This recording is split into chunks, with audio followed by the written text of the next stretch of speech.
sejahtera. Perkenalkan, saya Elis Dayani SPD, mahasiswa PPG dalam jabatan kategori 2, tahap 1 pada LPTK Universitas Mula Warman. Saya mengajar di kelas 3 SDN 1 Palangan, Kecamatan Kota Besi, Kabupaten Kota Waringin Timur, Provinsi Kalimantan Tengah. Pada kesempatan ini, saya akan menampilkan video praktek baik atau best practice dengan menggunakan metode STAR: situasi, tantangan, aksi, refleksi hasil, dan dampak.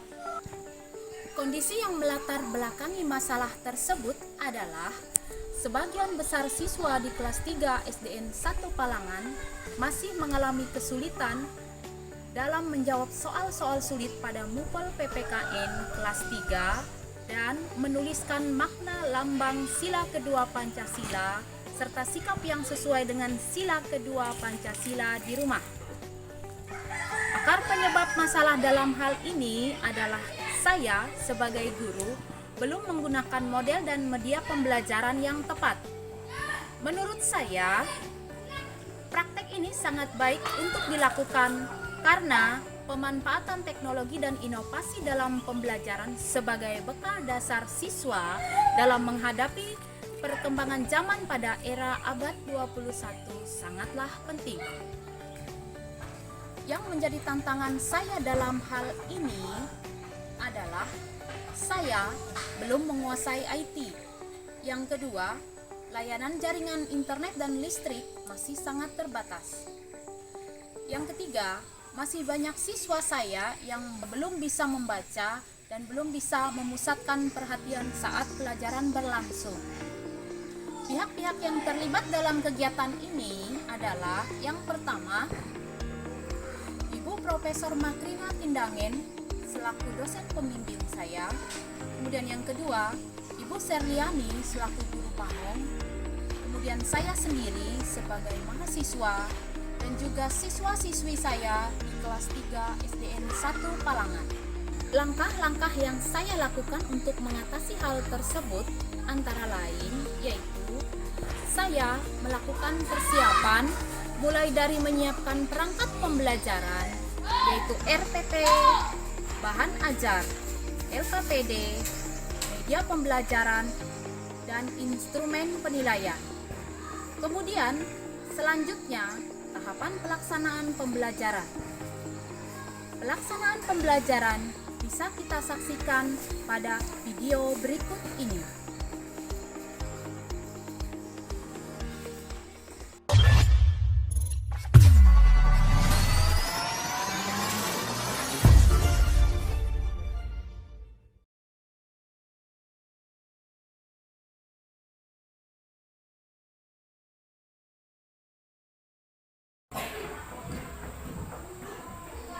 Selamat pagi. Sudah siap belajar hari ini? Kali ini kita akan membahas tentang tema 2, subtema 1, pembelajaran 4. Nah, sebelum kita masuk ke pembelajaran, kita akan berdoa terlebih dahulu. Ibu guru minta tolong ketua kelas maju ke depan pimpin temannya berdoa.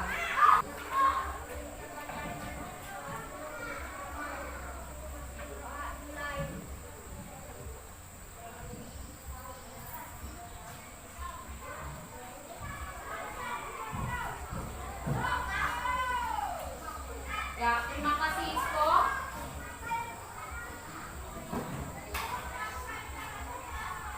Selanjutnya kita akan menyanyikan lagu wajib. Minta tolong semua berdiri.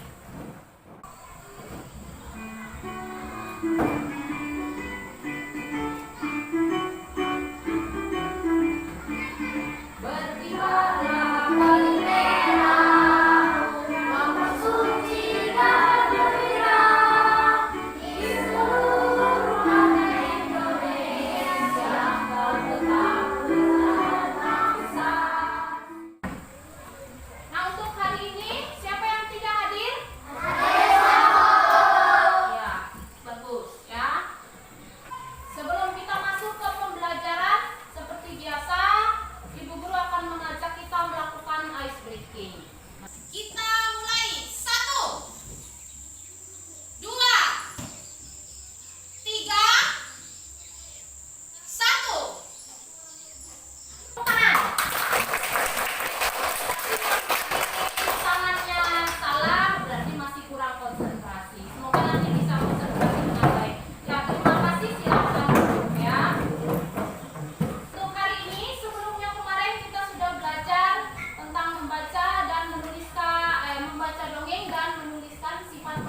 tanaman Lavender. Tanaman Lavender dibawa masuk ke rumah.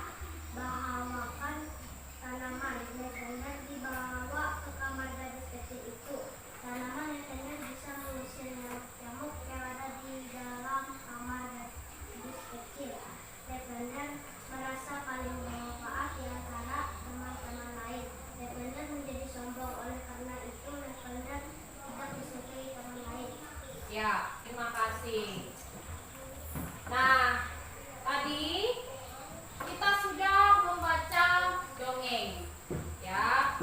Ada yang tahu apa judul dongeng tadi?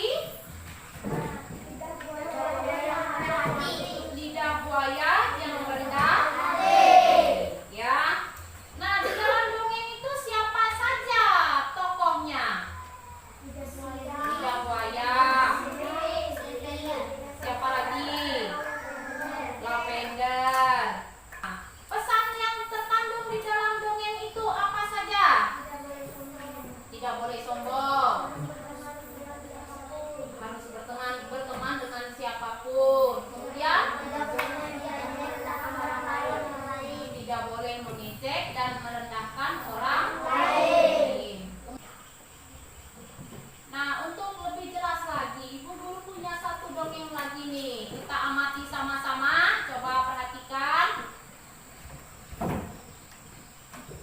Dengarkan, amati, perhatikan baik-baik dongeng ini ya. Karena nanti setelah ini kita akan membahas tentang isinya.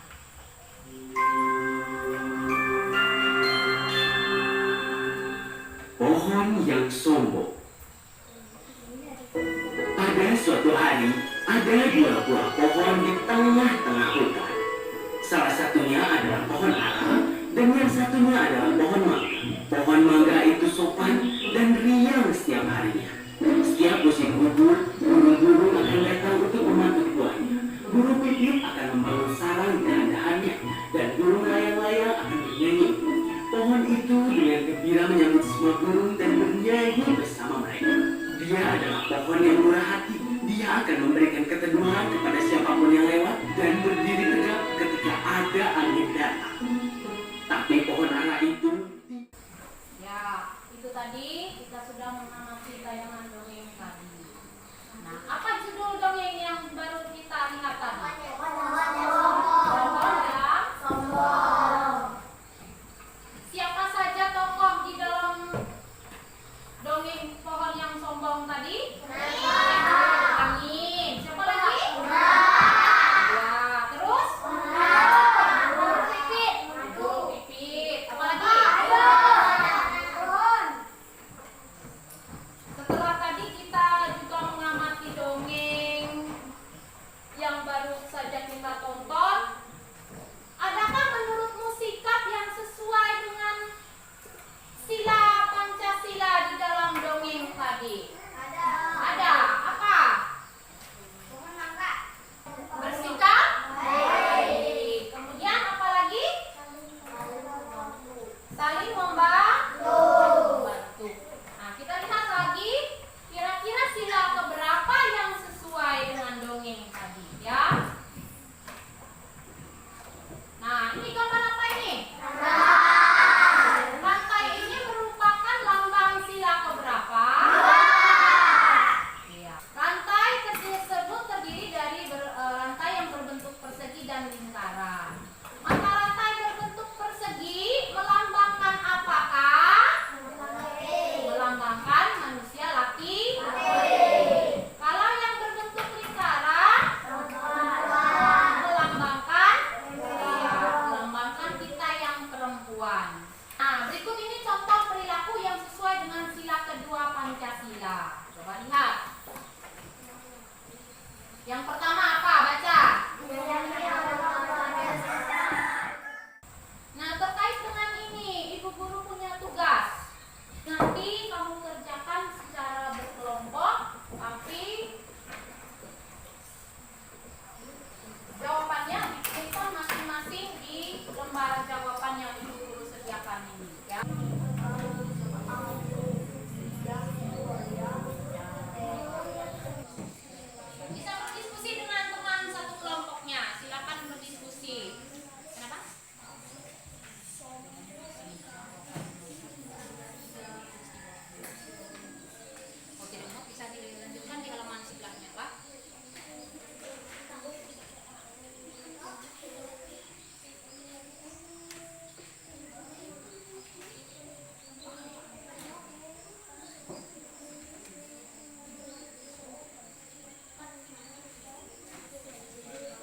Tiara,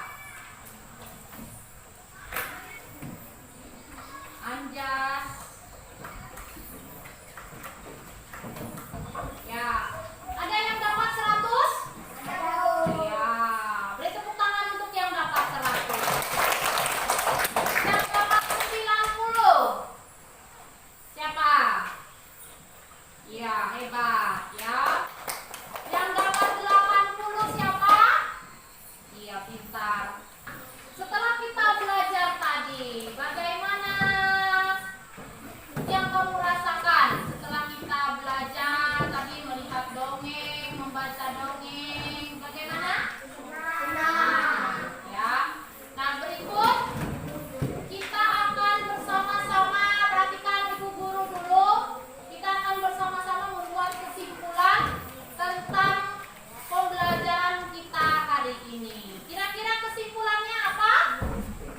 Hari ini?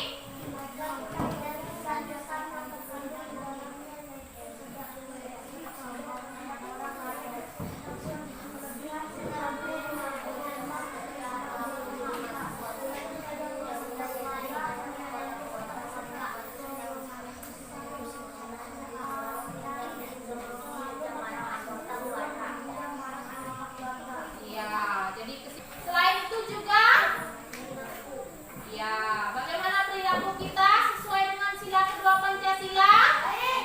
Ya, baik yang seperti apa? Sopan. Apa lagi? Menyayangi sesama anggota keluarga. Kemudian ya, saling membantu serta bersikap sopan terhadap sesama. Jadi itu kesimpulan pembelajaran kita hari ini ya. Nah, untuk pertemuan berikutnya nanti kita akan belajar masih tentang dongeng ya. Tapi di sini nanti kita akan menyebutkan perilaku sesuai sila kedua Pancasila di sekolah.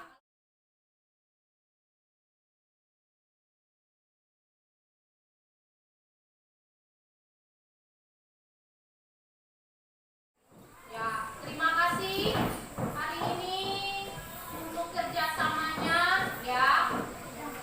Silakan istirahat dulu di luar. Nanti setelah ini kita masih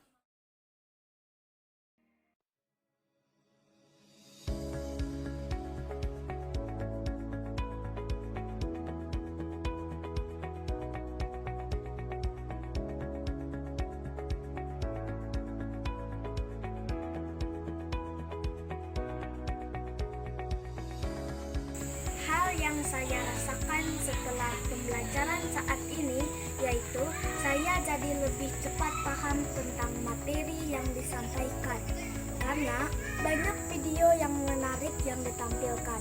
Selain itu, saya juga senang karena ibu guru mengajak kami melakukan ice breaking yang sebelumnya jarang ada di kelas. Semoga selanjutnya banyak hal yang lebih menarik lagi yang ibu guru tampilkan di kelas kami. Assalamualaikum warahmatullahi wabarakatuh. Tabe selamat linguna latai, salam sujud keren dan melempang. Adil katalinu batsuramin ke saruga, batsengat kak jubata, arus. Nama saya Marjono. Saya adalah orang tua dari siswi kelas 3 pada SDN 1 Palangan. Pada kesempatan ini, saya merefleksi kegiatan yang telah dilaksanakan oleh salah satu guru yang ada di SDN 1 Palangan, yaitu Ibu Elis Dayani SPD sebagai tenaga pendidik pada SDN 1 Palangan. Menurut saya, apa yang telah dilaksanakan oleh Ibu Elis Dayani SPD sudah baik dan cukup inovatif dan bisa menjadi contoh selanjutnya bagi rekan-rekan sesama pendidik di SDN 1 Palangan. Demikian yang bisa saya sampaikan. Terima kasih. Wassalam. Perkenalkan, nama saya Roberto SPD. Saya mengajar kelas 6 di SD Negeri 1 Palangan.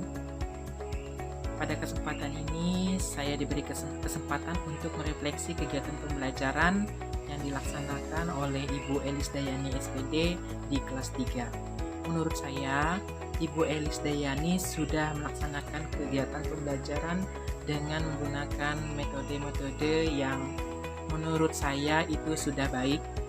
Terlihat ketika beliau bisa menemukan karakteristik setiap siswanya, juga beliau bisa menemukan metode-metode inovatif atau kegiatan pembelajaran inovatif untuk diterapkan di dalam kelas dalam kegiatan pembelajaran.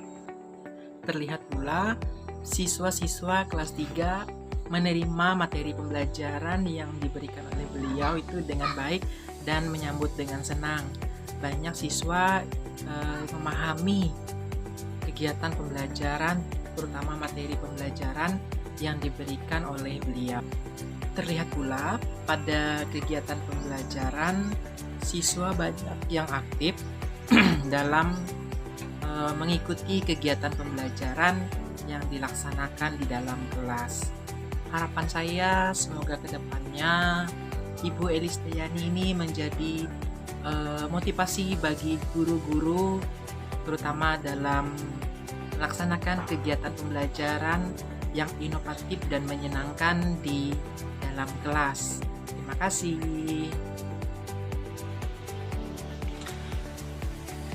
Perkenalkan, nama saya Tagas. Saya sebagai kepala sekolah pada SDN 1 Palangan. Pada kesempatan ini saya memberikan tanggapan atau respon saya terhadap hasil belajar yang telah dilakukan oleh Ibu Elis Dayani SPDSD kepada siswa kelas 3. Dari pengamatan saya bahwa Ibu Elis sudah mampu menerapkan metode pembelajaran itu dengan baik. Terbukti bahwa proses belajar mengajar berjalan dengan baik, runtut, kemudian penguasaan materi juga sudah bagus, interaksi antara siswa dengan guru juga terlihat hidup. Jadi menurut saya bahwa tujuan pembelajaran yang dilaksanakan itu sudah berhasil. Ke depan harapan saya bahwa cara-cara seperti ini bisa dikembangkan lebih baik lagi, dan saya berharap Ibu Elis juga bisa menjadi contoh atau motivasi kepada rekan-rekan guru yang lain, sehingga metode pembelajaran yang tepat sesuai dengan materi ajar dapat diterapkan kepada siswa, sehingga hasil akhir yang ingin dicapai itu bisa berhasil. Demikian tanggapan saya atau respon saya terhadap proses belajar mengajar yang sudah dilaksanakan. Mohon maaf apabila ada kekurangan atau salah kata. Demikian dan terima kasih.